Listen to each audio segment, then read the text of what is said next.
Hello बच्चों and welcome to study with Unique. मैं Subodh sir स्वागत करता हूं आपका आपके प्यारे चैनल स्टडी विद यूनिक पर। बच्चों आज हम पढ़ने जा रहे हैं रोल्स थ्योरम और लैग्रेंजेस थ्योरम। अब रोल्स थ्योरम और लैग्रेंजेस थ्योरम जो है ये हमें एक्सरसाइज 2.3 में पूरा यूजफुल है, जिसमें क्वेश्चन नंबर 1 to 5 है रोल्स थ्योरम और क्वेश्चन नंबर 6 7 दिया गया बेटा लैग्रेंजेस थ्योरम। अब अगर आप मुझसे बेसिकली पूछे तो मैं आपको एक बात बताऊंगा कि रोल्स थ्योरम और लैग्रेंजेस थ्योरम में एक बेसिक डिफरेंस है कि जो पॉइंट सी होता है, अब ये पॉइंट सी क्या होता है मैं आपको थ्योरम में बताऊंगा, लेकिन जो भी पॉइंट सी होगा उससे जो टेंजेंट बनेगी, ठीक है, वो लैग्रेंजेस थ्योरम में उसका स्लोप जीरो नहीं आता, उसके लिए स्पेशल एक फॉर्मूला है। और जो रोल्स थ्योरम में उसका स्लोप डायरेक्टली जीरो आता है, ठीक है। यही दोनों में बेसिक फर्क है, ठीक है। इतना लिख लो बस हो गया, आपको थ्योरम आ गया, समझ लो इतना दे लिख के, ठीक है। अब सिर्फ आपको थोड़ा बहुत देखना है, बाकी बेसिक कॉन्सेप्ट आपके दिमाग में पूरा तैयार है, ठीक है। चलिए बढ़ते हैं थ्योरम की ओर, और एक्सरसाइज 2.3 के लिए दोनों थ्योरम बहुत इंपॉर्टेंट है। क्लियर? चलिए शुरू करते हैं बच्चों रोल्स थ्योरम। अब रोल्स थ्योरम सबसे पहले उसका स्टेटमेंट में एक बार आपको बता दूं, देखो if f of x is a real value function, मतलब ये ऐसा एक फंक्शन जिसकी वैल्यूज रियल है, ठीक है। इन दैट केस, ठीक है, कुछ कंडीशन से पहले वो बता दूं, f of x is continuous at closed intervals and f of x is differentiable at open intervals, ठीक है, and a comma b belongs to real values, मतलब r, ठीक है, then there exists c, मतलब वहां एक c पॉइंट आएगा उन दोनों के बीच में, ठीक है, उन दोनों के बीच में, लेकिन कैसे?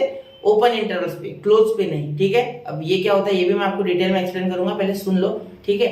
तो ये सी जो है ये भी रियल वैल्यू से बिलोंग करेगा, क्योंकि ए और बी जो है इनके बीच में सारी वैल्यूज रियल है, ठीक है, इतना याद रखना।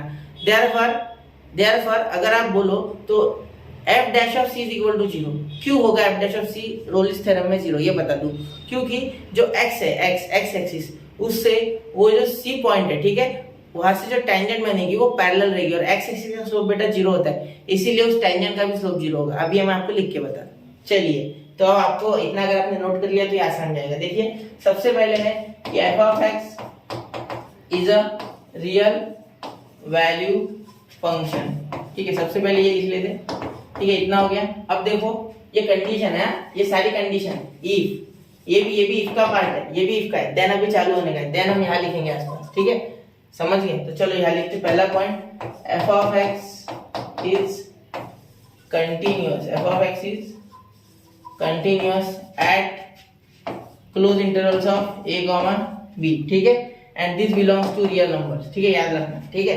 अब देखो second f of x is differentiable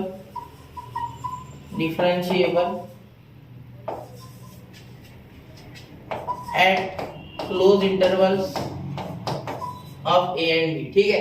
and third last but not the least, ये सबसे इंपॉर्टेंट पॉइंट है, ठीक है, f of a is equal to f of b।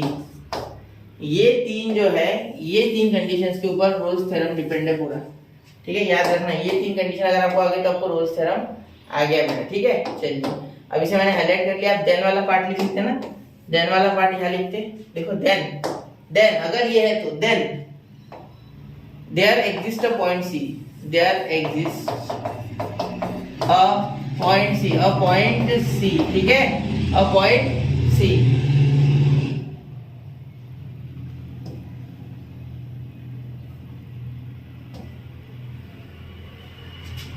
then there exists a point C, ठीक है, एक पॉइंट से exist करेगा, ठीक है, C belongs to A, B, कौन से इंटरवल? ओपन इंटरवल्स पे, ठीक है, ये ओपन इंटरवल होते हैं गोल वाले, ठीक है, and it belongs to R, ये R को बिलोंग करेगा, ठीक है, सिंपल सी बात है। क्लियर? तो ऐसा है, मतलब इनके बीच में C की वैल्यू और ये भी रियल नंबर, क्योंकि ये दोनों रियल है, ठीक है, क्लियर, रियल वैल्यू है ये, ठीक है। चलिए अब आपको मैं बता दूं, यहाँ f dash of c आएगा 0, f dash of c क्या आएगा? 0, क्यों आएगा 0?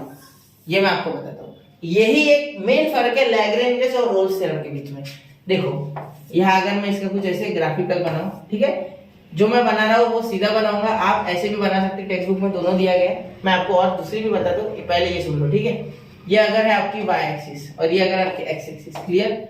चलिए तो यहाँ अगर बीच में ऐसा एक कर्व बना लिया हमने, ठीक है, ये कर्व कुछ ऐसे कि यहाँ से एक a पॉइंट आ गया, ठीक है, देखो ध्यान देना, ये है b और ये है बेटा a, क्लियर, ठीक है। अब ध्यान देना यहाँ इन दोनों के लिए वैल्यू सेम है, देखो दोनों f of a और f of b एक ही जगह पे, सुनो देखो बिल्कुल है ना, इनका y एक्सिस का कोऑर्डिनेट बिल्कुल सेम है, देखो y में ये भी इतना ऊपर, ये भी इतने ऊपर। क्लियर, समझ रहे हो? तो एफ ऑफ ए और एफ ऑफ बी एक ही जगह एग्जिस्ट कर रहे हैं यहाँ, ठीक है। यहाँ ही एफ ऑफ ए है और यही एफ ऑफ बी है, ठीक है, दोनों एक जगह है। इसीलिए मैंने लिखा F of A is equal to F of B. देखो समझ गए, इसीलिए मैंने इसको हाईलाइट कर देता मैं, इसीलिए मैंने लिखा F of A is equal to F of B. Verify हो गया, देखो है।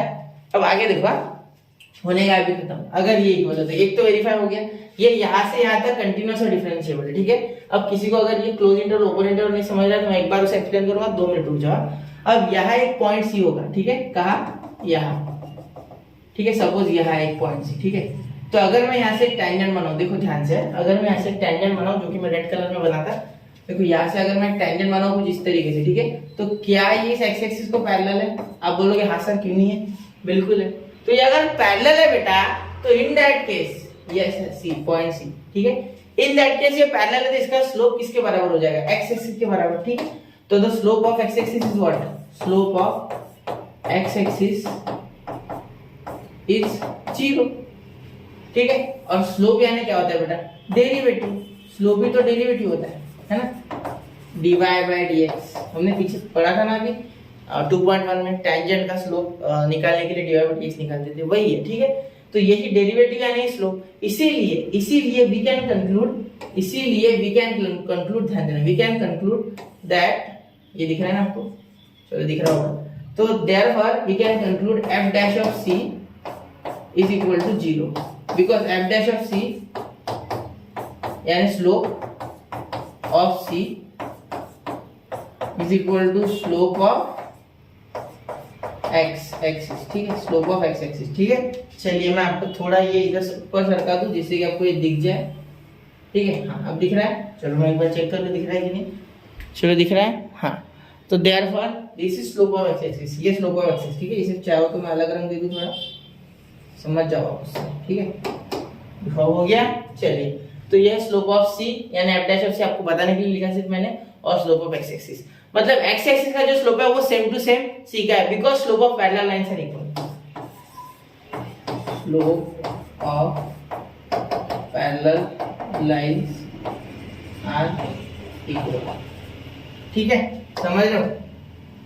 आगे ध्यान में, चलिए ये हो गया रोल्स थ्योरम, खत्म, बस इतना ही, और कुछ भी नहीं है, बस इतना याद रखना है। 3 चीजें, ये देखो, ये और ये तो रियल वैल्यू तो रहेगा ही, ठीक है। ये अगर आपको याद है तो सब आपको याद है, फिर ये इंपॉर्टेंट है, ठीक है, या क्लियर? तो क्या बोला रोल्स थ्योरम में, वापस से एक बार रिपीट कर दो, देखो, फिर ये ओपन क्लोज का भी बता दो, 2 मिनट है।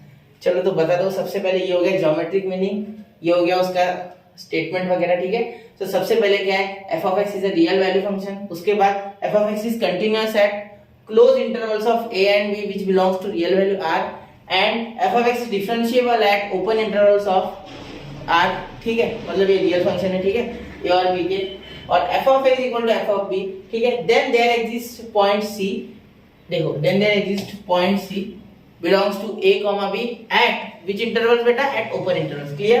अब देखो therefore f dash of c is equal to 0, तो क्यों? क्योंकि ये जो है ये बिल्कुल बीच में आया, ठीक है, उसका स्लोप जो है वो एक्स एक्सिस से पैरेलल हुआ, इसीलिए ये इसका ज्योमेट्रिक मीनिंग, बाकी खत्म, ठीक है। आप चाहो तो यहाँ ले लो पॉइंट सी, ऐसा कुछ नहीं है, ठीक है। तो इसीलिए ज्योमेट्रिक मीनिंग इसका ये है, और यहाँ ये 0 आ गया, ठीक है, इसका स्लोप 0, क्योंकि एक्स एक्सिस का स्लोप क्या होता है? 0। ये ओरिजिन आप देना चाहो तो देख लेना, क्लियर? चलो अब ऐसे ही सेम टू सेम फिगर बनती है बेटा उल्टी कैसी बनती है, देखो यहाँ मैं ऊपर बना दूं थोड़ी जगह में, देखो ये कुछ ऐसा हो जाएगा, उल्टा हो जाएगा, रोल्स थ्योरम अब उल्टा हो जाएगा, ठीक है। यहाँ सी पॉइंट आएगा, यहाँ से कैसे बनेगा टेंजेंट, ये एफ ऑफ ए और यही आएगा एफ ऑफ बी, ठीक है। ये मैंने शॉर्ट में बनाया, ये ए ये बी ये ओरिजिन, ठीक है। तो ये सेम टू सेम उल्टा बनेगा, ये एक्स एक्सिस ये वाई एक्सिस, ठीक है। तो ये उल्टा, इसे हम ऐसा करेंगे, देखो ऐसा, ठीक है। तो कुछ ऐसी उल्टी भी दी हुई है टेक्स्ट बुक में, तो आपको मैंने ऐसा कर्व बना के पढ़ाया, आप ऐसे भी कर सकते हैं, ठीक है। चलिए अब बढ़ते हैं लैग्रेंजेस थ्योरम की ओर। इतना हो गया, इसे नोट डाउन कर लो, इसका स्क्रीनशॉट निकालो, इसे अच्छे से देखना, ठीक है। चलिए बढ़ते हैं लैग्रेंजेस थ्योरम की ओर, नोट कर लो बच्चा। चलिए हो गया नोट। अब मैंने आपको जैसे कहा था कि ओपन इंटरवल क्लोज इंटरवल का मैं आपको बताऊंगा, चलिए वो बता देता हूँ एक बार। अब देखो ओपन इंटरवल्स में क्या होता है बेटा, ये है आपके ओपन इंटरवल्स, ठीक है, गोल वाले होते हैं ओपन इंटरवल्स, और ये जो होते हैं बॉक्स वाले ये होते हैं आपके क्लोज, ठीक है। तो याद रखना क्लोज और ओपन में क्या फर्क है। सबसे पहले ओपन इंटरवल्स का सुन लो। अगर आपके कोई पॉइंट है 1,2, ठीक है, तो अगर ये आपको ओपन इंटरवल्स पे बोला गया, सॉरी 1,2 नहीं, बहुत पास हो गया, 1,5, ठीक है, तो जो भी आपका इसमें बीच में पॉइंट होगा, सपोज इसके बीच में पॉइंट है x, तो x की वैल्यू 1 और 5 छोड़ना होगा। 1 और 5 कभी नहीं हो सकती, ठीक है, क्योंकि ओपन इंटरवल्स में हम वो वैल्यूज नहीं लेते, एंड पॉइंट्स नहीं होंगे उसमें, ठीक है, एंड वाले वैल्यूज नहीं चेंज। मतलब जैसे अगर सपोज मैं एक लाइन बना लूं, ये 1 से लेके 5 तक, इसमें बीच में और नंबर्स है, ठीक है, तो 1 और 5 कभी भी x की वैल्यू नहीं होगी, ठीक है, क्योंकि ये ओपन है। और यही अगर क्लोज हो तो आप 1 और 5 को इंक्लूड कर सकते हैं, बस इतना ही है, ठीक है, और कुछ नहीं है। क्लोज इंटरवल्स यानी वो वैल्यूज इंक्लूड हो सकती है जो कि मेन वैल्यूज है हमारी, और अगर क्लोज इंटरवल है तो वो इंक्लूड होगी, और ओपन अगर है तो नहीं होगी, ठीक है, ओपन अगर है तो इंक्लूड नहीं होगी, इतना याद रखना, ठीक है। चलिए बढ़ते हैं अब लैग्रेंजेस थ्योरम की ओर। हो गया इतना। चलिए अब देखिए लैग्रेंजेस थ्योरम। अब लैग्रेंजेस थ्योरम क्या बेटा, थोड़ा मैं इसे बड़ा कर लूं, आपको समझने में आसानी होगी, ठीक है। लैग्रेंजेस थ्योरम, अब लैग्रेंजेस थ्योरम बेटा ध्यान से देखना, ये भी कुछ उसी तरीके का है। पहले मैं आपको इसका ज्योमेट्रिक मीनिंग बता देता हूँ, क्योंकि अब आपको बेसिक पता है, ठीक है। मैं आपको और एक बार बता दूं कि ये पहली जो दो कंडीशन, देखो मैं ब्लू से मार्क कर रहा हूँ, ये कंडीशन और ये कंडीशन सेम टू सेम आएगी लैग्रेंजेस थ्योरम, ठीक है। सिर्फ ये कंडीशन फॉलो नहीं होगी, ठीक है, और ये कंडीशन फॉलो नहीं होगी। क्लियर। चलिए अब ठीक है, अब ध्यान दो, देखो सबसे पहले क्या होगा बेटा, कुछ इस तरीके से, ये हमारी y एक्सिस और ये हमारी x एक्सिस, ठीक है। चलिए अब देखो यहाँ क्या होगा, यहाँ एक पॉइंट A आएगा, यहाँ बोल देंगे हम f ऑफ a, ठीक है। अब इसमें थोड़ा सा ट्विस्ट है, ध्यान देना पूरा, यह y और यहाँ हो जाएगा f ऑफ b, ठीक है। अब ध्यान देना, यहाँ एक कर्व बनेगा जो कि कुछ इस तरीके से होगा, एक मिनट, जो कि कुछ इस तरीके से होगा, ठीक है। ये हो गया आपका कर्व, गया, ठीक है। अगर कर्व नहीं समझ रहा तो मैं इसका रंग बदल देता हूँ, देखो बिल्कुल कर्व तो नहीं आया मेरा, लेकिन लाया मैंने कर्व, ठीक है। देखो ये थोड़ा ऐसे थोड़ा सा मुड़ा हुआ है, ठीक है। अब ये कर्व जो है बेटा, ठीक है, इसमें देखो ये f ऑफ b है और ये f ऑफ a है, ठीक है। अब ध्यान देना पूरा, ठीक है। अब क्या करोगे आप, अब इसमें जो है ये f of b f of a, मतलब इसका y पे जो डिस्टेंस है वो यहाँ से f ऑफ a है, और इसका y पे जो डिस्टेंस है वो यहाँ से f ऑफ b है, ठीक है। ये समझ गए, ठीक है। चलो अब देखो, अब यहाँ आपको पता है यहाँ एक पॉइंट a होता है, यहाँ एक पॉइंट b होता है, ये बात क्लियर है, ठीक है। अब देखो इनके बीच में एक पॉइंट c एग्जिस्ट इसमें भी करेगा, कुछ फर्क नहीं है, इनके बीच में एक पॉइंट c एग्जिस्ट इसमें भी करेगा, ठीक है। तो यहाँ कर देते उस पॉइंट c एग्जिस्ट, ठीक है, यहाँ ले लेते इसको, तो ये c यही है, ये c यहाँ है, ठीक है। चलो समझ लो, यहाँ एक f ऑफ c भी आप बोल सकते हो, कोई दिक्कत नहीं, ठीक है, फंक्शन ऑफ c। क्लियर। चलो यहाँ तक क्लियर है आपको बातें, ये ओरिजिन देखो चाहिए तो दे दो, वरना कोई फर्क नहीं पड़ेगा, ठीक है। लेकिन इस बार स्लोप जीरो है क्या, नहीं, क्योंकि इससे जो टैंजेंट बनेगी, ठीक है, इससे जो टैंजेंट बनेगी, ठीक है, एक मिनट, इससे जो टैंजेंट बनेगी, मैं गुलाबी से बना रहा हूँ, देखो वो कुछ इस तरीके से बनेगी, ठीक है, इस तरीके से इसकी टैंजेंट बनेगी, दिख रहा है आपको पूरे तरीके से, ये देखो इससे टैंजेंट मैंने ऐसे बनाई। तो इस बार इस टैंजेंट का स्लोप x एक्सिस के इक्वल नहीं है, x एक्सिस के इक्वल नहीं है, ठीक है, वापस से बोल दो x एक्सिस के इक्वल नहीं है, ठीक है। तो यहाँ आपको स्लोप पॉइंट फॉर्म पता है बेटा, ये यहाँ से इसमें से गुजर रही है, एक्चुअली नहीं गुजरती है, वो मेरा कर्व ठीक नहीं है, ठीक है, लेकिन वो एक्चुअली यहाँ से नहीं गुजरेगी, ये टैंजेंट नीचे से गुजरेगी। थोड़ा सा उसको नीचे खींच लेता हूँ, एक मिनट, आपको थोड़ी दिक्कत होती है शायद, चलो यहाँ खींच लेता हूँ और इसे भी थोड़ा नीचे खींच लेता हूँ, हाँ अब हो रहा है, चलिए टच होके जा रही है ना, वैसे भी देखो टच हो रही है वो, ठीक है। अब देखो यहाँ एग्जिस्ट क्या करेगा, एक पॉइंट होगा जिसे मैं थोड़ा अलग कलर से मार्क कर दूं, ठीक है, एक मिनट, यहाँ हम ग्रीन से लिखते, ठीक है। देखो यहाँ इस पॉइंट के कोऑर्डिनेट्स क्या हो गए, इसका एक्स कोऑर्डिनेट क्या है बेटा, बी, क्या है, बी। ध्यान से सुनना, ये बहुत इंपॉर्टेंट है, अगर आपको फॉर्मूला रट्टा नहीं मारना तो ये समझ गया तो फॉर्मूला हमेशा के लिए फिट ब्रेन में, ठीक है। तो ये हो गया बी, और इसका y कोऑर्डिनेट हो गया f ऑफ b, इसीलिए मैंने बोला कि y और x पे क्यों जोड़ दिया मैंने, ठीक है, b, f ऑफ b, ठीक है। अब यहाँ का देखिए सॉरी, यहाँ का देखिए, यहाँ का अगर आप बोले मुझसे कोऑर्डिनेट पूछे तो मैं क्या बोलूंगा बेटा, यहाँ का x कोऑर्डिनेट है a, क्या है a, और y कोऑर्डिनेट है f ऑफ a, क्लियर। यहाँ का x कोऑर्डिनेट है a और y कोऑर्डिनेट है f ऑफ a, ठीक है, क्लियर हो रहा है। चलिए दिख रहा है आपको, ठीक है, ये शायद आपको थोड़ा विजिबल नहीं है, एक मिनट थोड़ा मैं कर दूँ, यहाँ सही कर दीजिए।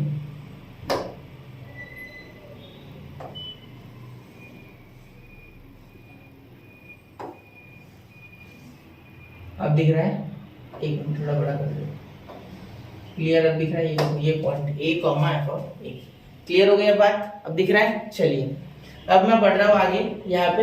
अब यहाँ क्या होगा, सेम टू सेम, बाकी सेम टू सेम। पहली कंडीशन क्या होगी, F of X is a real value, तो आपस लिखते हो real value function, same to same, कोई फर्क नहीं, ठीक है। और कंडीशन, सब कंडीशन क्या क्या है वही सेम टू सेम। पहली कंडीशन क्या थी, पहली कंडीशन थी बेटा F of X is continuous, ठीक है, on close intervals of A comma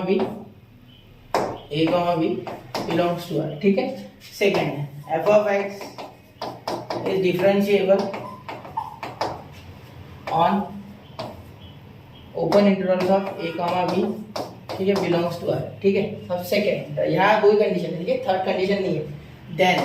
then there exist सी, ठीक है, यहाँ याद रखना slope of C, therefore slope of C there exist C belongs to, लिख लेते belongs to A comma B on open intervals, ठीक है। ये आर को, तो ये आर को है ना, तो ये भी आर को, ठीक है, मतलब ये रियल तो ये भी रियल, ठीक है, उसका टेंशन नहीं।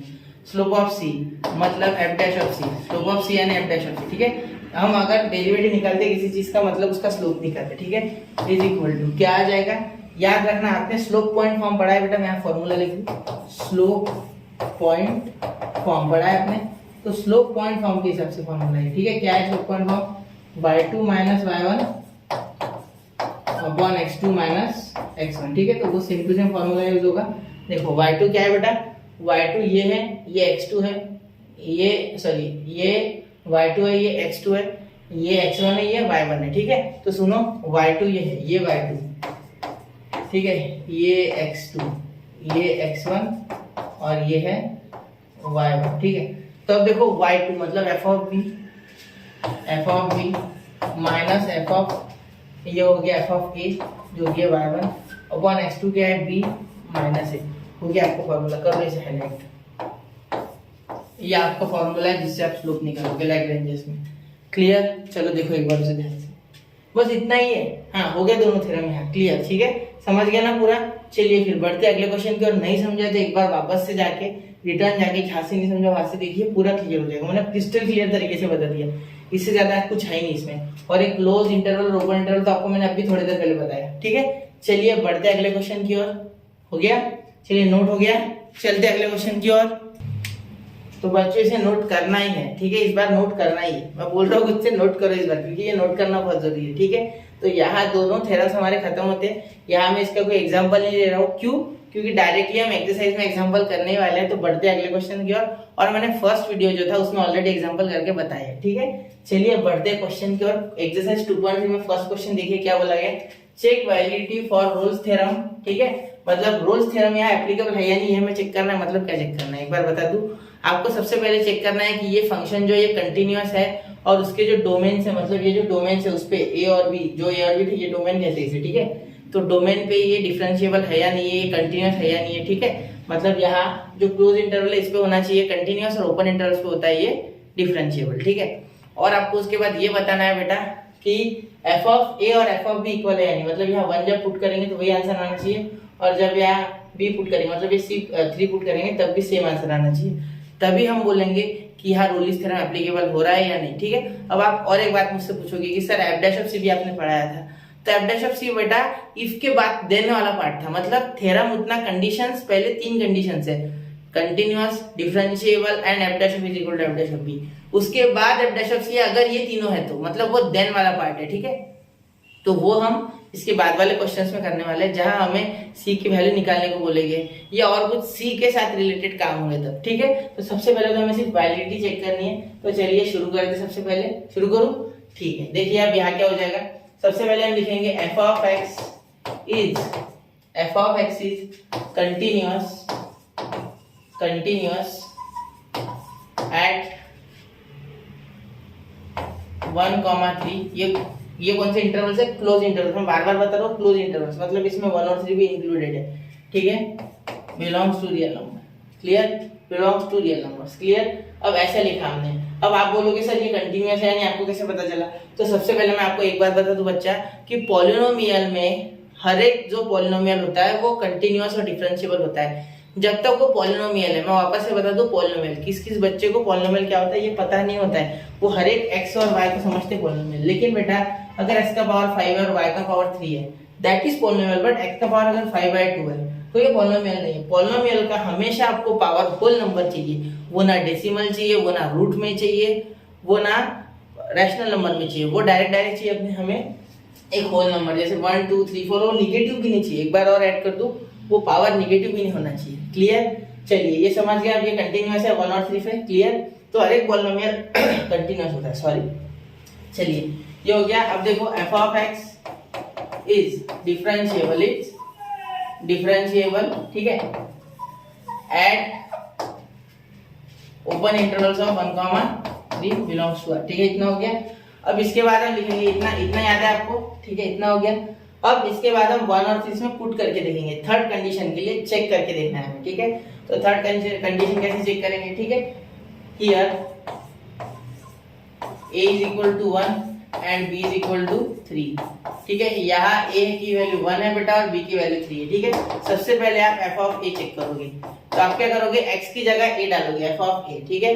तो यहाँ a है तो यहाँ भी a डालेंगे, यहाँ x है तो यहाँ भी a और यहाँ 3, ठीक है, सेम टू सेम। अब देखो a की वैल्यू क्या है 1, तो 1 स्क्वायर माइनस 4 इंटू 1 प्लस 3, ठीक है। तो 1 का स्क्वायर 1, 4 इंटू 1 4 और यहाँ प्लस 3, तो आंसर क्या आ गया आपका, ध्यान देना, 4 माइनस 4 0, तो f ऑफ a क्या आ गया बेटा, 0 आ गया आपका, ठीक है। तो यहाँ f ऑफ a आ गया आपका 0, क्लियर। यहाँ तक क्लियर हो गया, ठीक है। अब देखो यहाँ b पुट करके देखेंगे तो f ऑफ b यहाँ लग गया, यहाँ मैं थोड़ा लाइन बना दूं, ठीक है। चलो अब देखो f of b is equal to, ध्यान देना 3 पुट करना है, 3 का क्यूब, या पहले b वगैरह लिख लेते हैं ना, क्यूब है कि स्क्वायर है, यस स्क्वायर है, मैंने क्यूब ले लिया गलती से, एक मिनट, या क्यूब नहीं स्क्वायर है, ठीक है, नीचे लेते समय सही लिया। अब देखो यहाँ b का स्क्वायर माइनस 4b प्लस 3, ठीक है। अब देखो क्या हो जाएगा, 3 का स्क्वायर माइनस 4 इंटू 3, 3 का स्क्वायर माइनस 4 इंटू 3 प्लस 3, क्या हो जाएगा 9 माइनस 12 प्लस 3। अब देखो ये 9 माइनस 12 माइनस 3 और माइनस 3 माइनस 9 माइनस 3 और प्लस 3 0, तो आ गया आपका f of a is equal to f of b। मतलब यार रोल्स थ्योरम क्या है, वैलिड है, ठीक है। फ्रॉम 1 एंड 2, इसे 1 दे देते, इसे 2 दे देते, ठीक है। देयरफॉर फ्रॉम 1 एंड 2, ठीक है, रोल्स थ्योरम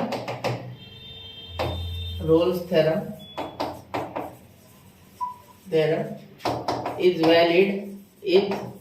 वैलिड, ठीक है, फॉर द गिवन फंक्शन, ठीक है। ये आपको लिखना है ऐसे कैसे, ठीक है, यही बोला गया है। देखो वैलिडिटी चेक करो, तो मैंने क्या बोला, वैलिड है भाई गिवन फंक्शन के लिए, बस। क्यों, क्योंकि तीनों कंडीशन सेटिस्फाई हो रही है, ठीक है। चलिए बढ़ते अगले क्वेश्चन की ओर, इसे नोट कर लो और अगला क्वेश्चन खुद से करके देखो। चलिए बहुत ही आसान है, ठीक है, हो गया। चलिए चलते अगले क्वेश्चन की ओर, हो गया बच्चा। चलिए चलते अगले क्वेश्चन की ओर। अब यार सबसे पहली बात मेरी सुन लीजिए, अगर बहुत से बच्चे मुझे बोलते हैं कमेंट में कि भाई सर आप अपने मन से सेंटेंस लिख रहे हो क्या, टेक्स्ट बुक वाले लिखे तो चलेंगे, तो मैं वो सारी चीजें याद नहीं रखता, मैं खुद से थोड़ा बना के लिखने की कोशिश करता, ठीक है। लेकिन अगर आपको टेक्स्ट बुक का लिखना है तो देखो मैं लिख देता हूँ, ठीक है। यहाँ आप इसके जगह instead of this right this, ठीक है। क्या लिख सकते हैं, here all conditions of, condition का मैंने शॉर्ट में लिखा, पूरा लिखना, of Rolle's theorem are satisfied, ठीक है। और उसके बाद ये लिख लेना चाहिए, तो आगे roles theorem is valid for the given function, therefore लगा के, ठीक है। तो ऐसा भी लिख सकते, वो कोई दिक्कत वाली बात नहीं है। मैथ्स में मैंने पहले भी बोला है कि हम यहाँ मैथ्स कर रहे हैं बेटा, कोई यहाँ पेपर नहीं हो रहा है इंग्लिश का। यहाँ इंग्लिश आनी चाहिए आपको, लेकिन इतनी भी नहीं, बहुत इतना समझ जाए क्वेश्चन, और ये आप थोड़ा बहुत लिख पाओ, बहुत है मैथ्स में उतना। आप वैसे के वैसे परफेक्ट सेंटेंस तो कोई नहीं लिखता, हाँ लिखते भी होंगे तो वो रट्टा मार रहे हैं, हम इतना रट्टा मारने पे फोकस नहीं करेंगे। हमें मेन काम क्या है, हमें मेन काम है कि किस तरीके से थ्योरम अप्लाई हो रहा है, ठीक है, ये नहीं देखना है कि क्या सेंटेंस लिखे, ठीक है, क्योंकि आगे वाला आपका ये चेक करेगा स्टेटमेंट, फिर उसके बाद ये तो ये क्या ऐसे भी लिखा तो कोई दिक्कत नहीं, ठीक है, तो भी आप ऐसा लिखिए ऑन द सेफर साइड, ठीक है। चलिए चलते हैं अगले क्वेश्चन की ओर। क्वेश्चन नंबर 2, क्वेश्चन नंबर 2 अगर आप देखो बेटा तो थोड़ा सा अलग है, ठीक है। e का power minus x sine x multiply में दोनों x बिलोंग्स टू 0, पाई, ठीक है। चलिए देखते हैं। अब देखो बेटा यहाँ क्या हो जाएगा, यहाँ सबसे पहले आप लिखोगे f ऑफ x, ठीक है, f ऑफ x पूरा इस बार लिखता है e का power minus x sine x, मैंने पिछले इसमें लिखा नहीं था क्वेश्चन वैसे वैसे, ठीक है। अब देखो यहाँ क्या हो जाएगा, f of x is differentiable, लेकिन इससे पहले एक सेंटेंस लिखेंगे, इससे पहले और एक सेंटेंस लिखेंगे। देखो अब f ऑफ x, पहले मैं ये सेंटेंस कंप्लीट कर दूं, differentiable and continuous, and continuous shortcut में लिखा तो भी चलेगा, ठीक है, एंड कंटीन्यूअस, एक मिनट, एंड कंटीन्यूअस, ठीक है, ऑन 0, पाई, ठीक है, बिलोंग्स टू r, ठीक है। अब देखो ध्यान देना मेरी बात, अब ध्यान देना, ये नहीं लिखा तो भी चलेगा कंडीशन। अब डायरेक्टली देखो यहाँ क्या बोलेंगे, e raise to power minus X और साइन एक्स है ना, तो e raise to power minus X and sine X, ठीक है, आर कंटीन्यूअस, ठीक है। एक बात और याद रखना, कोई फंक्शन अगर कंटीन्यूअस हो तो वो डिफरेंशिएबल हो ऐसी कोई गारंटी नहीं है, लेकिन कोई फंक्शन अगर डिफरेंशिएबल हो तो 100% कंटीन्यूअस होगा, ठीक है। मतलब कंटीन्यूअस होगा तो गारंटी नहीं हो डिफरेंशिएबल है या नहीं, लेकिन डिफरेंशिएबल है मतलब 100% कंटीन्यूअस है, याद रखना। डिफरेंशिएशन का कंटीन्यूअस पे वैलिड है, लेकिन कंटीन्यूअस का डायरेक्टली वैलिड नहीं डिफरेंशिएशन पे, वो चेक करना होता है, ठीक है। चलिए अब देखते हैं, तो यहाँ देखेंगे sine X are e raise to power minus X and sine X are, ये अंडरलाइन कर दूं, आर कंटीन्यूअस एट देयर या ऑन इट्स डोमेन, मतलब उनके डोमेन पे वो कंटीन्यूअस भी और डिफरेंशियल भी, उनके डोमेन के लिए, ठीक है। मैं वापस से बोल दूं, उनके डोमेन के लिए। ये सेंटेंस बहुत इंपॉर्टेंट है, इसे हाईलाइट कर देते हैं, ठीक है, इसे हाईलाइट कर देते हैं थोड़ा। ये सेंटेंस आप लिखना मत भूलना बेटा, ये बहुत ही इंपॉर्टेंट है कि ये स्टेटमेंट आपको लिखना ही लिखना है, ठीक है। ऐसे जब भी अजीब फंक्शन है, अजीब इन द सेंस अगर कोई अलग फंक्शन है पॉलिनोमियल छोड़ के, तो ऐसा करना ही है, ठीक है। तो f of x is differentiable and continuous on 0, पाई, ठीक है, इतना हो गया।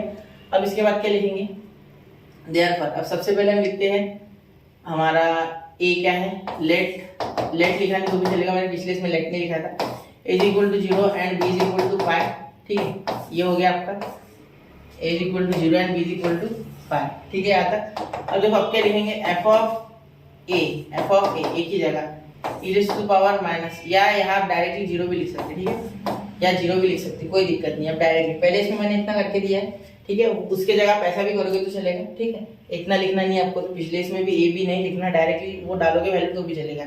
f of 0 is equal to e raise to power minus 0, अब 0 माइनस लो प्लस लो, कोई फर्क नहीं पड़ता, ठीक है, इनटू यहाँ मल्टीप्लाई साइन 0, साइन 0 क्या होता है बेटा 0, तो e रेज़ टू पावर 0 और साइन 0 0 इंटू 0 0, यहाँ 1 होता है, e रेज़ टू पावर 0 यानी 1, क्योंकि किसी का भी पावर अगर बनाया anything raise to the power 1 is what, anything raise to the power 0 is what 1, anything raise to the power 0 is what 1, याद रखना according to law of induction, ठीक है। इसे नंबर 1 दे दो, ठीक है। अब यहाँ b की वैल्यू डाल देते हैं, b क्या है, b है पाई, यहाँ पाई डाल देंगे, ठीक है, is equal to e to the power pi into sine पाई।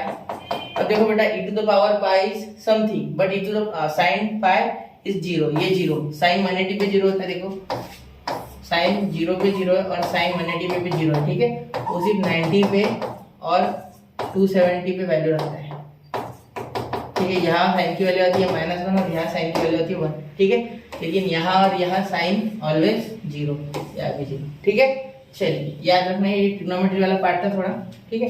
तो यहाँ आ गया 0 इंटू कुछ भी करो तो क्या आता है 0, ये हो गया नंबर 2, ठीक है। देयरफॉर आप यहाँ 1 2 दोगे नहीं तो भी चलेगा, मैं दे रहा हूँ सिर्फ वैसे तो इसे भी नंबर देना चाहिए, ये भी कंटीन्यूअस और डिफरेंशिएबल भी जरूरी है, लेकिन मैं यही दे रहा हूँ सिर्फ, ठीक है। From 1 and 2 all conditions of, मैं शॉर्ट में लिख रहा हूँ, रोल्स थ्योरम आर satisfied, ठीक है, हो गया यहाँ तक बस। देयरफॉर इट इज वैलिड, ऐसे लिख लो चाहो तो, ठीक है। हो गया, चलिए अब चलते हैं अगले क्वेश्चन की ओर। हो गया क्लियर, चलिए बढ़ते अगले क्वेश्चन की ओर। आई होप बच्चों आपने स्क्रीनशॉट निकाल लिया होगा। बढ़ते अगले क्वेश्चन की ओर। नोट हो गया ना, चलो नोट किया करो ये सारा, ठीक है। नोट करने से आपका ही फायदा है, याद रहेगा आपको, ठीक है। चलिए अब बढ़ते थर्ड क्वेश्चन की ओर, इसी में सब क्वेश्चन नंबर 3। अब सब क्वेश्चन देखना बेटा यहाँ नंबर 3 का। f of x is equal to 2x square minus 5x plus 3, x belongs to 1, 3 और वो भी क्लोज इंटरवल्स, ठीक है, याद रखना। अब देखो यहाँ ये भी एक पॉलिनोमियल 100% कंटीन्यूअस और डिफरेंशिएबल है, ठीक है। जो कंटीन्यूअस है पॉलिनोमियल डिफरेंशिएबल भी है, ठीक है। चलिए देखते हैं। अब देखो बेटा f of x is equal to 2x square minus 5x plus 3, ठीक है। अब यहाँ ध्यान से देखना, ठीक है।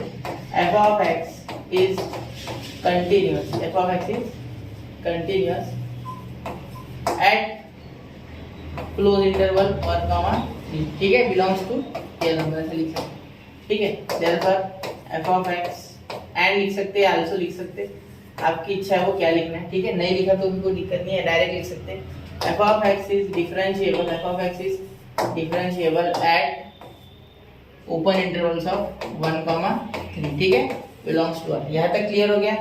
ये अच्छे से दे देना, थोड़ा ये बहुत ही खराब दिख रहा है, ठीक है। चलो अब हो गया, ठीक है। अब देखिए यहाँ तक हो गया। बिलोंग्स टू का साइन आपने सेट में सीखा था, ठीक है। सेट चैप्टर था ना 9th स्टैंडर्ड में, और पिछले साल भी था सेट्स एंड रिलेशन, ठीक है। हो गया यहाँ तक। चलो अब देखो, let a is equal to बेटा 1 and b is equal to बेटा 3, इसे बॉक्स कर लो, हम हमेशा हर बार जैसे करते हैं, ठीक है। therefore f of 1, सबसे पहले f of 1 2 into 1 का स्क्वायर माइनस 5 into 1 प्लस 3, क्या हो जाएगा। 2 1 जा 2, 5 3 सॉरी प्लस 3, 5 1 जा 5, तो 2 माइनस 5 प्लस 3 क्या हो जाएगा। देखो माइनस 3 ये 0 आ जाएगा। कैसे, देखो 5 में से 2 गए तो माइनस 3 बचा, ठीक है। ये माइनस बड़ा साइन था, तो माइनस 3 प्लस 3 0, ठीक है। तो ये f of 1 तो आ गया 0, नंबर 1, ठीक है। अब देखो f of कौन है, 3 है बेटा, कौन है 3 है। 3 क्या है यहाँ देखो, 2 into 3 का स्क्वायर माइनस 5 into 3 प्लस 3, ठीक है, प्लस 3। अब देखो ध्यान देना, 3 का स्क्वायर 9, 9 2 18, ठीक है, माइनस 5 3 15 प्लस 3। अब देखो यहाँ अगर आप इसे करोगे तो किस तरीके से हो जाएगा। यहाँ जगह नहीं है इसलिए डायरेक्ट लिख रहा हूँ, यहाँ f of 3 में डायरेक्ट लिखूंगा, ठीक है। f of 3 में यहाँ डायरेक्टली लिखूंगा, ठीक है। 18 माइनस 15 कितना होता है यहाँ बेटा, 3 होता है। 3 प्लस 3 6 हो रहा है, खत्म नहीं हो रहा। देखो क्या हुआ, देखो यहाँ मैंने 3 का स्क्वायर लिया, x की जगह 3 डाला, तो ठीक है। 3 का स्क्वायर 5 जा 15, 18 माइनस 15 पॉजिटिव का 3, पॉजिटिव का 3 प्लस पॉजिटिव का 3 इज इक्वल टू 6, ठीक है। कटा नहीं, इस बार कट गया था क्योंकि माइनस प्लस आया था, तो यहाँ रोल्स थ्योरम वैलिड नहीं होगा क्योंकि f of a is not equal to f of b, ठीक है। तो फ्रॉम 1 and 2, फ्रॉम 1 and 2, ठीक है, f of a is not equal to f of b, ठीक है। हो गया।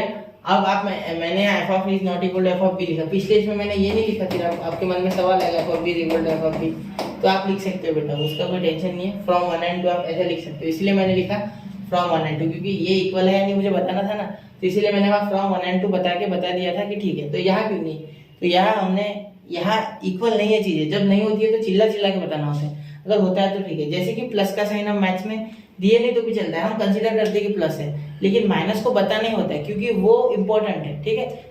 समझ रहे हो ना मैं क्या बोल रहा हूँ। जो करना है वो एक बार को करना ही है, लेकिन जो नहीं करना है वो पहले याद होना चाहिए, ठीक है, वरना वो करके हम फंस सकते हैं। क्लियर, चलिए। तो f of a is not equal to f of b, therefore here conditions only लिखते हैं इधर, conditions of Rolle's theorem, Rolle's theorem, कोई बच्चा रोल्स रॉयस बोलना है, Rolle's theorem are not satisfied, ठीक है। तो बाद में आप लिख सकते हैं therefore it is not valid, ऐसा कुछ लिख सकते हैं, ठीक है। आगे therefore here Rolle's theorem is not valid, ठीक है। चलिए अब चलते अगले क्वेश्चन की ओर, इसका स्क्रीनशॉट निकाल लो। 1 2 3 हो गया। चलिए चलते अगले क्वेश्चन की ओर, क्वेश्चन नंबर 4, ठीक है। चलिए बेटा देखते क्वेश्चन नंबर 4। अब क्वेश्चन नंबर 4 देखिए आप ध्यान से, यहाँ क्या दिया गया, f of x is equal to sin x minus cos x plus 3, x belongs to 0, 2 का, ठीक है। अब ध्यान देना यहाँ, सबसे पहले f of x is equal to sin x minus cos x plus 3, x belongs to 0, 2 का है। ध्यान देना यहाँ, सबसे पहले अब ये कंटिन्यूअस और डिफरेंशिएबल है या नहीं, हाँ है, कंटिन्यूअस भी और डिफरेंशिएबल, ठीक है। तो हम क्या लिख सकते हैं, ये 3 तो एक रियल, ये तो कांस्टेंट है, इसका कोई टेंशन नहीं है, ठीक है। कॉस और साइन उनके डोमेन में होते हैं। अब साइन का डोमेन और कॉस का डोमेन तो आपको पता ही होगा। साइन कहाँ से कहाँ तक होता है, -π/2 से तो +π/2 तक। ये कहाँ से कहाँ तक, ये 0 से लेकर तो पाई तक, ठीक है। चलो, ये हमने ट्रिग्नोमेट्रिक फंक्शन थर्ड चैप्टर में ऑलरेडी सीखा है बेटा, ठीक है। और पिछले साल भी सीखा था 11th में ट्रिग्नोमेट्री 1, ट्रिग्नोमेट्री 2, जो कि सेकंड और थर्ड चैप्टर था, पार्ट 1 था, ठीक है। चलिए अब देखो, f(x) is equal to sin x minus cos x plus 3, ठीक है बेटा, ध्यान देना। देयरफॉर यहाँ लिखेंगे हम f(x) या sin x and cos x are continuous, ठीक है, ऑन इट्स डोमेन। एम अच्छे से नहीं करो सर, ठीक है, ठीक है। चलो आगे चले। Therefore f(x) is continuous and differentiable, या पहले लिख लेते continuous at close intervals of 0,2π, ठीक है, बिलोंग्स टू R, ठीक है। And f(x) is differentiable same to same at open intervals of 0,2π belongs to R, ठीक है। Therefore let a is equal to 0 and b is equal to 2π, ठीक है। Clear होगी बात, ठीक है। अब देखो a की वैल्यू डालेंगे सबसे पहले, तो f(a) क्या है, 0 है तो 0 लिखो, ठीक है। sin 0, यहाँ देखो x की जगह 0 माइनस cos 0 प्लस 3, ठीक है। sin 0 बेटा होता है 0, sin 0 क्या होता है 0, याद रखना, ये 0 हो गया, ठीक है। cos 0 होता है बेटा 1, ठीक है। तो यहाँ हो जाएगा 0 - 1 प्लस 3, तो यहाँ हो जाएगा पॉजिटिव का 2 f(0), ठीक है। ये हो गया नंबर 1, ठीक है।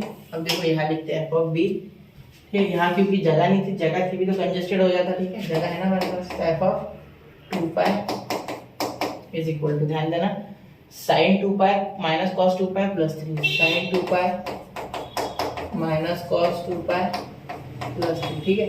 अब देखो sin 2π तो वैल्यू 0 आ जाएगा, क्योंकि sin 360 sin 0 और sin 180 0, ठीक है। तो देखो जितने भी मल्टीपल्स, इंटीग्रल मल्टीपल्स ऑफ पाई होंगे, ठीक है, उनके लिए जो आपका साइन है वो 0 होगा, ठीक है। At integral multiples of pi sin 0, clear.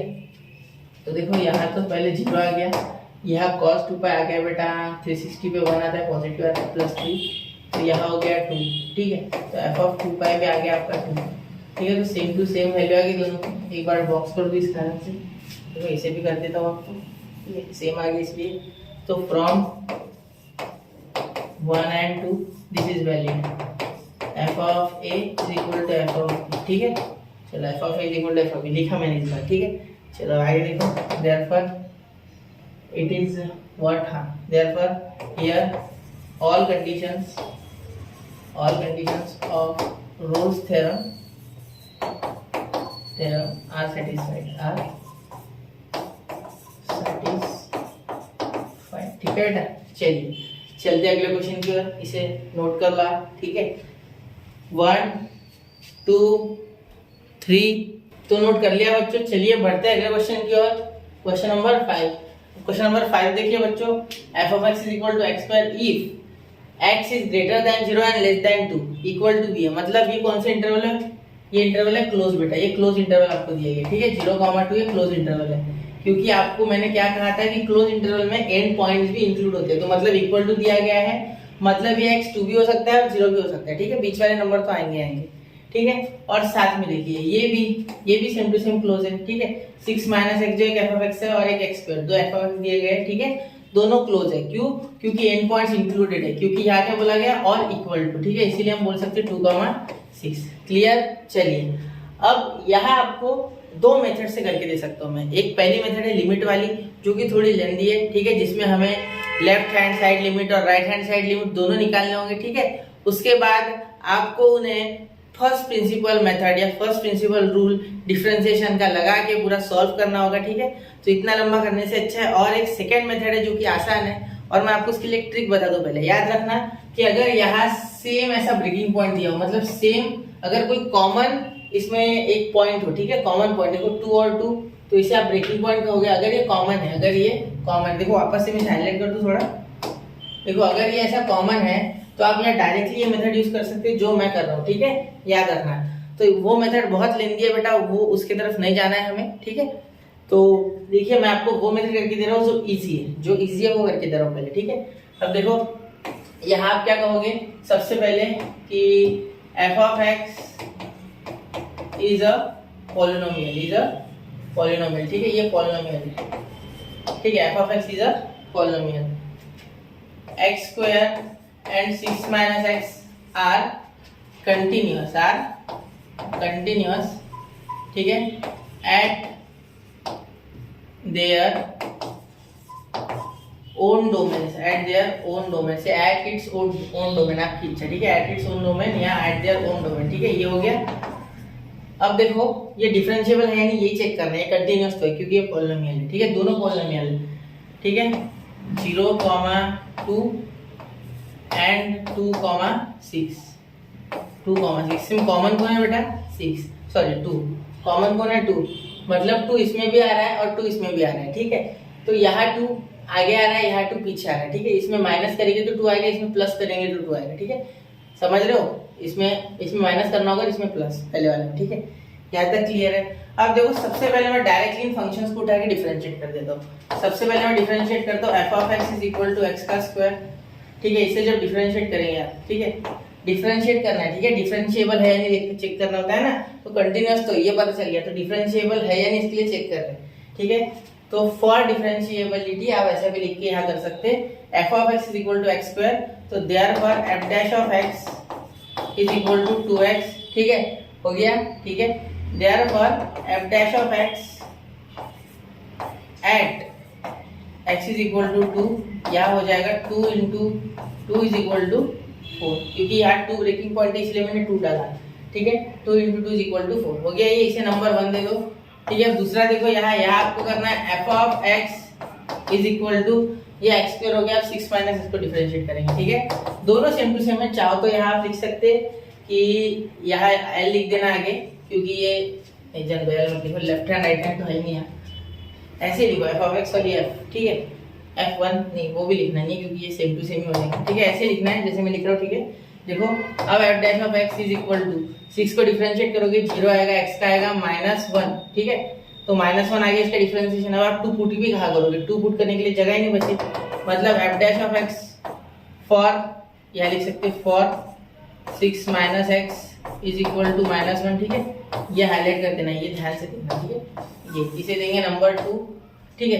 तो ये 100% डिफरेंशिएबल नहीं है एट 2, और 2 ही तो ब्रेकिंग पॉइंट है। अगर इनकी कॉमन वैल्यू होती तो वो 2 पे ही आती, ठीक है, क्योंकि 2 ही दोनों में कॉमन है, बाकी कुछ नहीं। देखो 2 एक ब्रेकिंग पॉइंट है ही नहीं, इस पे हो ही नहीं रहा है डिफरेंशिएबल, ठीक है, डिफरेंशिएबल नहीं है। देखो 4 1 -1 सेम टू सेम आना चाहिए था, तब हम बोलते हैं कि डिफरेंशिएबल है, लेकिन यहाँ नहीं है, ठीक है। इसीलिए हम क्या लिखेंगे, देयरफॉर f ऑफ x, यहाँ लिख सकते f dash of x for x square is not equal to f dash of x for 6 minus x, ठीक है।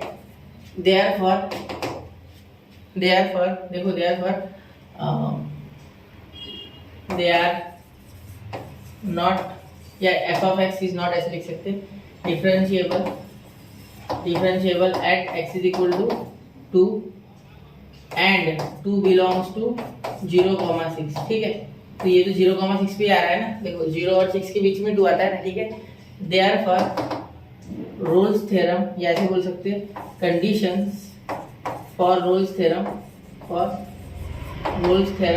आर नॉट सेटिस्फाइड, ठीक है, हो गया बेटा। चलिए, तो इस तरीके से आसानी से आप क्वेश्चन कर सकते हैं।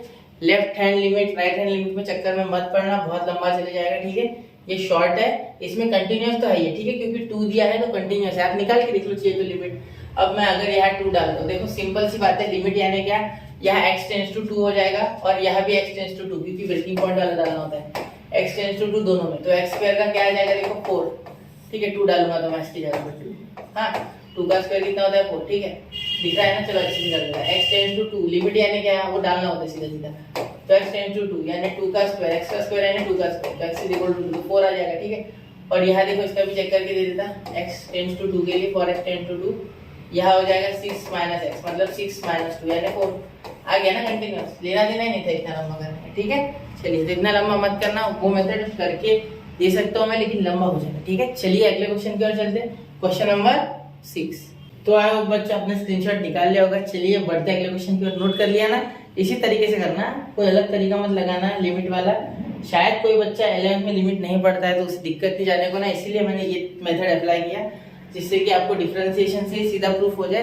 देखो याद रखना, कोई भी एक कंडीशन अगर रोल्स थ्योरम की एप्लीकेबल नहीं है तो समझ लेना कि रोल्स थ्योरम वैलिड नहीं, सिंपल सी बात है। ठीक है, तो डिफरेंशिएशन नहीं हो रहा था, मैंने बोल दिया भाई नहीं है। ठीक है, कंटिन्यूअस तो था तो वो भी मैंने आपको प्रूफ कर दिया, कोंटे में या कॉर्नर में कर दिया ना। चलो ठीक है, चलिए चलते हैं अब अगले क्वेश्चन की ओर, क्वेश्चन नंबर 6।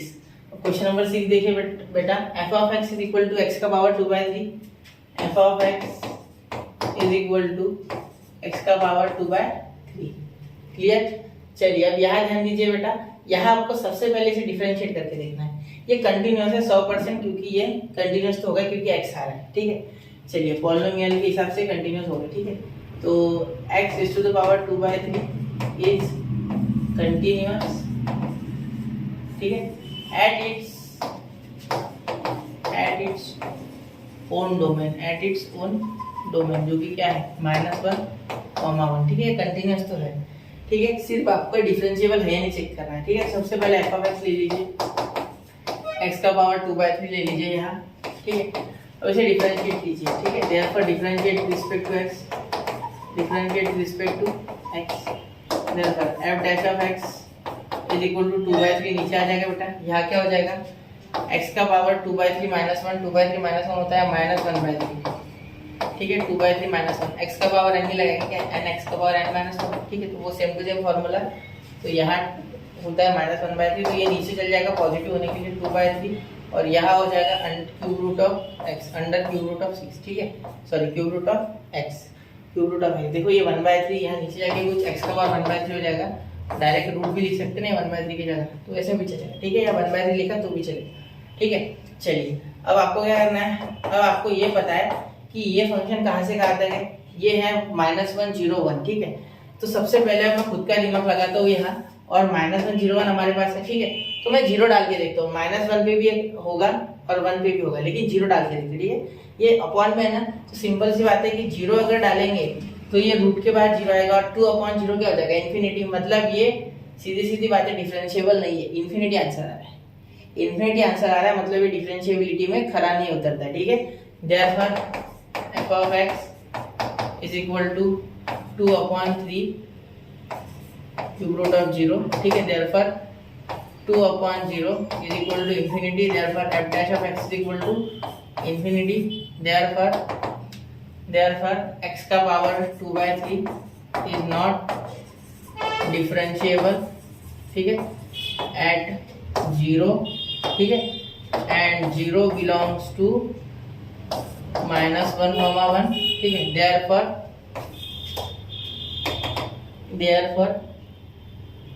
यहाँ आप ओपन इंटरवल दे देना। ठीक है, यहाँ ओपन दे देना, ये थोड़ा ऊपर कर लेना, यहाँ ओपन दे देना। ठीक है, यहाँ ओपन दे दो, वापस से मैं कर दूँ ओपन, यहाँ ओपन देना। ठीक है, -1, 1, therefore Rolle's theorem is not satisfied, therefore Rolle's theorem is not satisfied। ठीक है, चलिए तो यहाँ हमारे 6 के 6 क्वेश्चंस हो गए।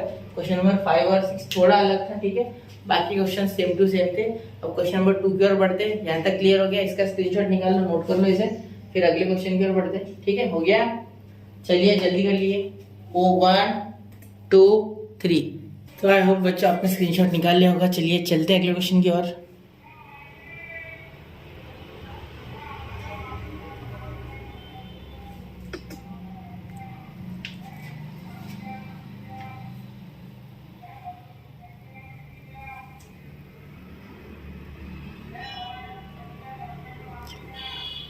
तो आई होप बच्चा आपने स्क्रीनशॉट निकाल लिया होगा या नोट कर लिया होगा। चलते हैं अगले क्वेश्चन की ओर, क्वेश्चन नंबर 2। अब क्वेश्चन नंबर 2 बहुत ही आसान है बेटा, यार कुछ भी हार्ड नहीं है, ठीक है। इस क्वेश्चन में आपको रोल्स थ्योरम ऑलरेडी दिया गया है कि वो वैलिड है, वो सेटिस्फाइड है सारी कंडीशन, ठीक है। तो देखिए क्या बोला गया, that satisfied hypothesis of Rolle's theorem, सारे मतलब ये जो इंटरवल है इस पे रोल्स थ्योरम ऑलरेडी सेटिस्फाइड है फॉर द फंक्शन क्या है, f of x is equal to x का power 4 plus x square minus 2, ठीक है। अब रोल्स थ्योरम जब सेटिस्फाइड होता है ना बेटे, तो सीधे सीधे f of a is equal to f of b, बस हो गया। देखो it is known that a is equal to -1, a की वैल्यू भी दी गई है और हमें we have to find the value of b निकालना है, ठीक है। सबसे पहले क्या लिखना है आपको, देखिए f ऑफ x लिख लिया आपने, ठीक है। तो बेसिकली क्वेश्चन एक बार वापस रिपीट कर, तो देखो a और b इस क्लोज इंटरवल पे रोल्स थ्योरम सेटिस्फाइड है बोलते हैं, ठीक है। उसके बाद f ऑफ x दिया गया है, उसके बाद a की वैल्यू -1 दी गई है, तो हमें निकालनी है b। क्लियर, चलिए। अब सबसे पहले आपको क्या करना है, सबसे पहले आपको लिखना है यहाँ कि रोल्स थ्योरम इज सेटिस्फाइड, ठीक है, फॉर इंटरवल्स a, b, ठीक है। therefore f of a is equal to f of b, बिल्कुल क्लियर, ठीक है। इसे नंबर 1 दे दो, इसका काम है, ठीक है। फिर लिखेंगे हम f ऑफ a, इसकी जगह a डाल देंगे, तो f of a is equal to a का पावर 4 प्लस a का स्क्वायर माइनस 2, ठीक है। ये डाल देंगे तो क्या हो गया आपका a कितना है, a आपका -1, therefore f of a is equal to -1 का पावर 4 प्लस -1 का स्क्वायर -2, ठीक है। तो यहाँ सॉल्व करेंगे तो क्या आ गया बेटा, यहाँ आ गया -1 और यहाँ यहाँ +1 और 2, तो हो गया 0। तो f ऑफ a आ गया आपका 0। कैसे 0 आया समझा ना, देखो एक बार मैं रिपीट कर दूँ थोड़ा वापस से, f ऑफ a 0 क्यों आया, f ऑफ a इसलिए 0 आया बेटा क्योंकि यहाँ जब हमने 1 का पावर 4 किया तो पॉजिटिव आता है, ठीक है। जब भी इवन पावर होता है तो आंसर हमेशा नेगेटिव का पॉजिटिव आता है। यहाँ भी इवन पावर 2 है, स्क्वायर का तो जनरली हमें याद ही होता है कि माइनस का प्लस होता है, तो 1 + 1 2 और 2 के साथ नेगेटिव 2 तो माइनस, मतलब 2 - 2 होगी, ठीक है, इसलिए मैंने 0 लिखा, ठीक है। चलिए अब क्या लिखते हैं, f ऑफ b। अब यहाँ f ऑफ b लिख लेते पहले, तो what is f of b, f of b is b का पावर 4 बेटा इज इक्वल टू b का स्क्वायर -2, ठीक है, प्लस है ना, प्लस b का स्क्वायर -2 इज इक्वल टू 0, ठीक है। अब देखो अब ध्यान देंगे आप अच्छे से, तो यहाँ लिखेगा आपको f ऑफ a क्या है, 0 है, क्या है 0, तो यहाँ नंबर 2 दे दीजिए, ठीक है। यहाँ नंबर 3 दे दीजिए क्योंकि यहाँ 1 और यहाँ 2 देना होगा, फिर यहाँ 1 तो यहाँ 2 दे देंगे, ठीक है। चलो ये भी थोड़ा अच्छे से लिख ही लेते हैं ना, हाथ तो हाथ ये अच्छे से लिख देते हैं, ठीक है। अब दिख रहा है, चलो अब ध्यान देना यहाँ फ्रॉम 1 2 and 3, फ्रॉम 1 2 and 3, ठीक है। देखो यहाँ 1 देखो क्या है बेटा, 1 है, f of a is equal to f of b, f of a is equal to 0 और f of b is equal to ये, ठीक है। तो f ऑफ b अगर f ऑफ a के इक्वल है ये, तो क्या हम ये और ये इक्वल ले सकते हैं, बिल्कुल ले सकते हैं। तो देयरफॉर b का पावर 4 प्लस b का स्क्वायर -2 इज इक्वल टू 0। अब अगर ये इक्वल टू 0 है बेटा, अगर ये इक्वल टू 0 है तो ध्यान देना यहाँ कौन सी वैल्यू मैं इसे डालूँ जिससे कि मेरा आंसर 0 है, ठीक है। वैसे सिंथेटिक डिवीजन से हम निकाल सकते हैं फैक्टर, जैसे कि अगर मैं आपको निकाल के बताऊँ, पहले मैं ट्रिक से करके देता हूँ। देखो यहाँ अगर 1 डालूँ मैं, तो 1 का पावर 4 प्लस 1 का स्क्वायर -2 इज इक्वल टू, अगर मैं इसे सॉल्व करूँ तो ये 1 ये +1 और ये -2, तो ये 2 - 2 0 हो गया, ठीक है। ऐसा लॉजिकली इस्तेमाल कर सकते, तो यहाँ लिख देता मैं for b is equal to 1 the above equation is satisfied, ठीक है। therefore b is equal to, b की वैल्यू तो आ गई, लेकिन मैं आपको यहाँ ट्रिक से बताया मैंने अभी कि 1 डालना है, ठीक है, खुद के दिमाग से। लेकिन अगर नहीं यूज करना है तो देखो यहाँ 1, ये इसे आप पहले है ना आपके स्टैंडर्ड फॉर्म में कर दो। पॉलिनोमियल को कैसे स्टैंडर्ड फॉर्म में करते हैं, b का पावर 4 फिर 0b का cube plus 1b square plus 0b, 0 आता है ना, जहाँ जो पावर यहाँ नहीं है, मतलब यहाँ 4 पावर है 3 नहीं है, ठीक है, 2 पावर है तो सिंगल 1 पावर नहीं है, ठीक है। तो यहाँ लिखेंगे 1 0 फिर बाद में वापस से 1 फिर वापस से 0 और फिर -2, ठीक है। और यहाँ 1 से डिवाइड करेंगे, ठीक है, 1 से, हमेशा 1 से करना, ठीक है। 1 क्योंकि हमने लॉजिक से 1 निकाला तो चेक कर रहे थे, ठीक है। तो 1 से करना हमेशा, याद रखना जनरली b माइनस, मतलब कोई भी हो या x y z तो वो -1, यहाँ b इसलिए b -1, पहला फैक्टर ये आता है हमेशा, ट्रिपल वाले में भी, मतलब क्यूबिक इक्वेशन में भी, 4 वाले में भी, 5 वाले में भी, हमेशा याद रखना, ठीक है। तो यहाँ देखो 1 नीचे आ गया, जनरल लिया 1 1 जा 1, ये 0 + 1 1, 1 1 जा 1, 1 + 1 2, 1 2 जा 2, यहाँ आ गया 2 और ये 0 + 2 2 आ गया, 1 2 जा 2, 2 - 2 0, तो ये आ गया आपका 0। तो ये आपका रिमाइंडर होता है, रिमाइंडर या 0 आ गया मतलब पूरा डिवाइड हो रहा है, ठीक है। तो आप फैक्टर कैसे लिखोगे, आपका क्या फर्स्ट फैक्टर, ये सेकंड, ये थर्ड, ये फोर्थ, ये फिफ्थ, ठीक है। अब देखो पहला आ जाएगा b - 1, उसके बाद लिखेंगे b का 1 2 3 4, हाँ तो क्यूब से स्टार्ट करेंगे क्योंकि लास्ट पावर b का 0 होगा, ठीक है। जैसे यहाँ था देखो, यहाँ पावर क्या 0 है, मतलब यहाँ b है लेकिन b का पावर 0, किसी के पावर 0 है 1, तो वैसे ही वहाँ आपने ये 9th में सीखा है बच्चा, ठीक है। पॉलिनोमियल चैप्टर, थर्ड चैप्टर था शायद, ठीक है। तो देखो b का पावर क्यूब प्लस b का स्क्वायर प्लस 2b प्लस 2, ठीक है। ये आपका है यहाँ आंसर, ठीक है। तो एक बार इसे थोड़ा चेकआउट कर लेना, ये कोई जरूरत नहीं इसकी, ठीक है। आपको करना है तो करो, वरना ये आसान है, ठीक है। तो यहाँ बच्चा स्क्रीनशॉट निकाल लो पहले और नोट कर लो, ये हो गया नोट करके, चलिए जल्दी कीजिए, ठीक है। चलिए हो गया, स्क्रीनशॉट तो निकाल ही लिया होगा, नोट किया करो, ठीक है, नोटबुक में जितना हो सके उतना। तो यहाँ बच्चों हमने फर्स्ट लेक्चर कंप्लीट कर लिया एक्सरसाइज 2.3 का, ठीक है, जो कि रोल्स थ्योरम के ऊपर था। अगला भी लेक्चर रोल्स थ्योरम का आएगा, क्योंकि इसमें लास्ट क्वेश्चन छोड़ के बाकी सारे क्वेश्चन जो है वो रोल्स थ्योरम के क्वेश्चन नंबर 6 तक, सिर्फ क्वेश्चन नंबर 7 है जिसमें 5 to 6 सब क्वेश्चन है, वो सिर्फ लैग्रेंज पे। तो मिलते हैं अगले लेक्चर में, पढ़ते रहे बच्चों, आगे बढ़ते रहे, नोट्स बनाते रहे। जय हिंद, जय भारत।